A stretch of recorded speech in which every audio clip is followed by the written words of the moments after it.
Estamos en Política por un Tubo a través de Teleuniverso Canal 29. Vamos a conversar con un gran ser humano, un gran médico, profesor universitario, ex ministro de Salud Pública, presidente del Grupo de los 100 en el PRM. Lo mejor que tiene que es amigo mío y mi médico también. Doctor Plutarco Arias, quien acaba de publicar este libro, viene ahí, el COVID-19. ¿Qué se puede hacer acá? Préstemelo aquí, Esteban, préstemelo aquí. Ahí está, ahora sí. Vamos aquí a el libro del doctor Plutarco Arias. Así es. Buenas tardes, doctor. Buenas tardes. Gracias por esta invitación. Me da mucho placer estar con ustedes, realmente. Me siento como en casa aquí. Doctor, este libro, ¿cuál es el objetivo? El objetivo de ese libro es describir todo lo que tiene que ver con el COVID-19. Ahí están las vivencias de los médicos, ahí están la visión terapéutica. Ahí es un libro con 36 capítulos, el único libro que he escrito todavía en el mundo con ese volumen y ese tamaño sobre COVID-19. Sobre la experiencia suya. Sobre la experiencia mía cuando llegué como neumólogo, como miembro, como ministro de salud, como miembro del gabinete de salud, como presidente de la Sociedad Dominicana de Neumología y Cirugía Doctora. En esos 4 años yo tuve toda esa extensión de trabajo. Empezó el COVID. Fui el jefe de la política de oposición del momento cuando llegó el COVID también, o sea que está descrito todo ahí. Y hay grandes médicos dominicanos como José Joaquín Puello, que escribe un capítulo, el doctor Martínez Selmo escribe otro capítulo, el doctor Sánchez Martínez, para decirte 4 conmigo, 4 maestros de la medicina dominicana escriben. Doctor, cuando llegó esa vaina, porque eso fue una vaina para el mundo, ¿cuál fue la experiencia sin saber lo que teníamos? Porque imagino el dolor de cabeza que tenían ustedes, ¿no? La descripción de todo está en ese libro, donde los médicos dicen qué voy a hacer, cómo nos vamos a enfrentar, hacia dónde vamos, qué queremos. Y realmente fue un poquito difícil. Nosotros hacíamos reuniones por Zoom, incluso de tipo política, con el candidato presidencial del momento, que iba a ser el ganador de las elecciones. Y realmente fue un poco difícil. El mismo candidato presidencial sufrió COVID, recuerdo. Se estuvo manejando, lo manejamos con ivermectina y esas cosas en ese momento, porque eso era lo que había. Realmente la incertidumbre, ahí están las vivencias en ese libro plasmado, ahí está la incertidumbre de los médicos, está la incertidumbre de los equipos de trabajo, los teams que se formaron.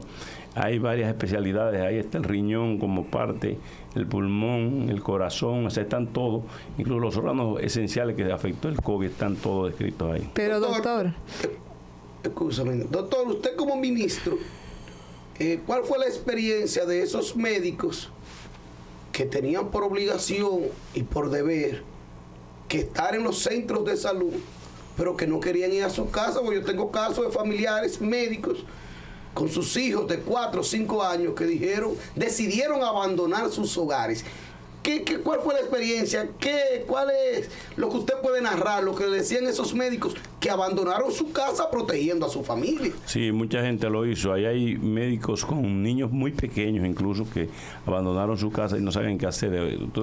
Te busca el capítulo del doctor Tulio Núñez del COVID y el tabaco, que escribe ahí la juca y ese tipo de sustancias. Y él te habla con los niños que tenía. Ahí hay el capítulo de Sara Marte, como cardióloga, donde ella dice todo el daño endovascular cardíaco que dejó el COVID y lo que todavía estamos pagando. Hay mucha gente que está muriendo todavía por el COVID. La situación de ese momento de la gente, la experiencia, la inexperiencia propia de que un invitado que llegó sin saber, que no conocíamos, con todas las dificultades que se planteó.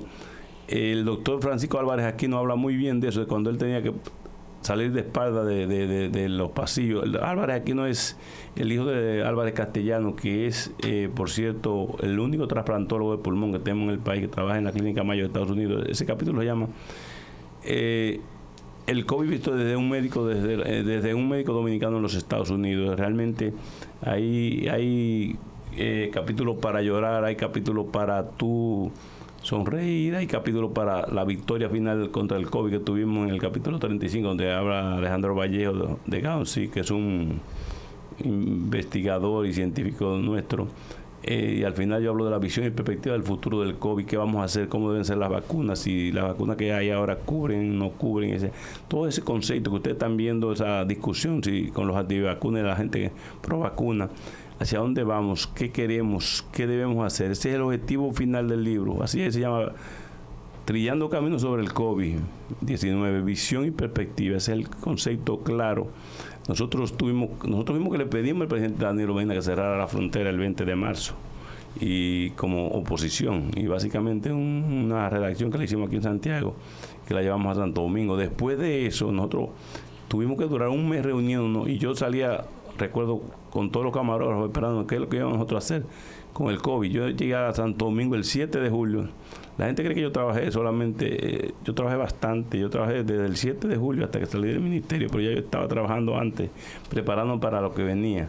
Entonces recuerden que en un momento se usó hidroxicloroquina con acitromicina para el COVID, que también produjo sus efectos secundarios muy importantes que al final tenemos que ir viendo, y eso está todo escrito en el libro. Ahí están los protocolos, cómo se manejó el COVID, cómo debe manejarse y cómo se está manejando ahora, y están todos los tratamientos, incluso habido y por haber, para el COVID en este momento. El libro está escrito no para médicos ni para el sector salud, está escrito para toda la población en general. Doctor, una pregunta. Eso que usted cuenta es muy interesante, pero usted prepararse y todo eso, pero cuando usted ve que ya usted llega al Ministerio de Salud y que toda la política pública que tiene que ver con salud le corresponde a usted en materia de COVID, o sea, cuántas vacunas se van a comprar, dónde se necesita más, dónde vamos a construir centros de intervención de COVID, dónde están generándose los puntos de mayor incidencia, dónde van a hacer las intervenciones y cómo van a hacer. ¿Cómo se tomaron esas decisiones? Nosotros tomamos una sesión permanente. Y yo digo que realmente fue un poco difícil, sobre todo para el ministro que me precedió a mí, el doctor Sánchez Cárdenas. Fue un poco difícil, no sabía qué hacer. Yo recuerdo que en un momento me mandaron a mí a evaluar lo de las mascarillas. Y una mascarilla N95 que costaba 20 pesos dominicanos, se vio a 520 pesos. Entonces, no se hallaba qué hacer en ese momento. Yo recuerdo, y era muy difícil. Nosotros duramos un mes, casi un mes y 10 días, 40 días diarios, reuniéndonos 10 y 12 horas, programando qué íbamos a hacer, hacia dónde íbamos a dirigir los tentáculos, qué queríamos nosotros hacer contra el COVID. Logramos muchas cosas. Por ejemplo, la sustancia que todavía se está poniendo ahora, que fue creada se introdujo en el protocolo durante mi gestión, que es Remdesivir para los pacientes que están más malitos y que se internan, y que es un producto que realmente combatió al COVID. Igual que al final, cuando llegó el Omicron, que se usó el Regencop. O sea, todo estaba programado, cómo íbamos a manejar. Yo incluso hice una ruta de carreteras de que la directora de direcciones provinciales, por ejemplo, la dirección provincial, yo hacía PCR, cuando nosotros nos comprometimos a hacer 7,000 pruebas diarias, que llegamos a 12 a 14,000 pruebas después, y cuando los primeros 20 ya no teníamos ni insumos ni nada, porque el ministro anterior no quería hacer el pedido, porque realmente con razón, cuando tú te vas de un ministerio y dejar al que viene, pues dejar pedidos innecesarios no se veía bien, no eran innecesarios, sino que te comprometían. Entonces yo recuerdo cuando nosotros llegamos, nos comprometimos a hacer las cosas al dedillo. Nosotros, la gente de Puerto Plata traía las muestras de PCR aquí a la salida de Navarrete. Lo de la línea noroeste recogían entonces Santiago Rodríguez, Dajabón y Montecristi, y confluían todos aquí en Navarrete, y entonces llegaban las pruebas de PCR allá. Cuando nosotros llegamos encontramos 15,000 pruebas sin hacer, porque no habían ya reactivos, habíamos demasiados problemas. Remodelamos, nos preparamos para que se remodelara totalmente el área del Filló, aumentamos los salarios, hicimos un esfuerzo para que los asalariados de la bioanalista recibieran turnos dobles, en vez de 8 horas, 16 horas trabajando, a veces 24, pero pagándole con dieta, llevándole que tuvieran una buena alimentación. Realmente nosotros nos procuramos que todas las cosas hicieran. Hacíamos un operativo en cada ministerio cada vez que nos llamaban. Incluso hay gente que usted la va a encontrar como Marilady Paulino. Ese grupo, yo recuerdo que estaban en Burbuja, en el Centro Olímpico, un grupo de los atletas, que fue el año que más medallas ganamos, el 2020 nosotros en Juegos Olímpicos. O sea que implementamos un récord, y nosotros visitamos ese albergue cada día, y te lo puede decir Luisín Mejía, que me mandó una carta después de reconocimiento. Doctor, porque no está acabando el tiempo, y el miedo, porque no sé, la gente, porque era la muerte que estaba ahí, ¿no? El miedo, el temor a la gente morirse, el temor ¿Y los médicos? A los familiares morirse. Los médicos, muchos se murieron en la batalla, enfermeras se murieron en la batalla. O sea, ese tipo de cosas, el temor que nosotros vivimos fue tremendo. La situación era difícil. El que tenía más de 60 años se fue para su casa, más de 50. Muchos nos quedamos por el valor que teníamos. José Joaquín Pollo con 84 años se quedó 80 y No me tantos digas. años. Se quedó trabajando con 80 años dirigiendo su hospital. Yo ya con 60 me arriesgué, nosotros nos arriesgamos un grupo y nos jugamos la vida Doctor, y aquí usted trata la salud mental de esos profesionales ahí de la está medicina. Fernando Sánchez Martínez, profesor meritísimo de la Sí, UAS. rector de la Y ese UAS. rector de la UAS escribe salud mental completo ahí. Ahí está la parte del insomnio que le escribe José Luis Carrillo, uno de los maestros de la medicina latinoamericana más ponderado en sueño.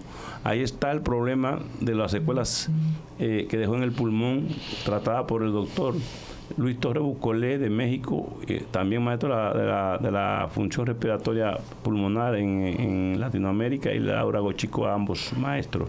Y después está refrendado por la doctora Esther Tavera, que es la directora de patología intersticial de la LATA, ahora mismo de Latinoamérica, y está refrendado por nosotros también como dueño y propietario de un laboratorio de fisiología respiratoria aquí en Santiago. Entonces nosotros tenemos todo ese tipo de cosas refrendada ahí, o sea, todo lo que se pasó, lo de corazón está ahí, lo de pulmón, lo Gloria Cona enfoca muy bien lo del riñón, que pasó cuando, señores, poca gente que estaban en diálisis que les dio COVID, Quedaron vivos. que quedaron vivos, mucha gente murió, muchos salieron vivos, pero todo el que le afectaba el riñón ya con COVID se iba. Sí. ¿Dónde encontrar el libro?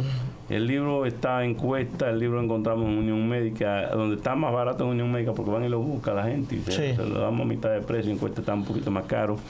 En Amazon lo tenemos, o sea, los costos son más altos, mucho más altos, porque ellos dicen que el volumen del libro es muy grande. Muy grande, sí. Para ellos tener espacio para ese libro. Entonces realmente lo estamos manejando así, pero el libro van 5.000 libros ya. ¿Cuánto? 5.000 van. Pues son muchos libros. 5.000 libros van. O sea, Doctor, finalmente una recomendación por la experiencia vivida, porque vendrán otras epidemias, ¿no? Van a venir otras, yo lo digo ahí claramente en el segundo o tercer capítulo, van a venir otras. Ahí está también una cosa muy importante. En el segundo capítulo, el doctor Martínez Elmo habla perfectamente cómo se produjo el virus, por qué se produjo. Primero, José Joaquín Puello también te habla de cómo nació el virus, pero después él te dice por qué, cómo permitían que este virus se convirtiera en pandemia, qué pasó ahí. Te deja una serie de situaciones, de preguntas que tú mismo te la vas respondiendo. Mucha incertidumbre. El libro, y pueden adquirir el libro en la Unión Médica, en Cuesta y en Amazon. Bye bye. Eso.